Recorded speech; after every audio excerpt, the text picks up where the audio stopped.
Ini dari pengalamanku menikah ya, aku udah menikah berapa tahun ya? Sorry, 14 ya? Sekarang 12 tahun. Aku udah menikah 12 tahun dan yang aku rasakan kalau pernikahan itu bukan lagi tentang cinta-cintaan, bukan love bombing kayak kamu lagi ngapain aku cinta kamu, aku pengen ketemu kamu, bukan menurutku bukan tentang itu lagi deh begitu kita udah menikah. Tapi pernikahan itu tentang tanggung jawab satu sama lain, tentang bagaimana kita bersikap sebagai seorang suami, gimana kita bersikap sebagai seorang istri, sebagai seorang mantu, sebagai seseorang ayah atau ibu, lu lebih ke sana sih.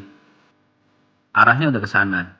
Dan cinta adalah bumbunya, tapi fokus utamanya adalah tanggung jawab. Kalau POV orang pacaran, yang utama itu cintanya, baru tanggung jawab. Tapi menurutku setelah menikah itu terbalik, tanggung jawab yang utama, baru bumbunya cinta.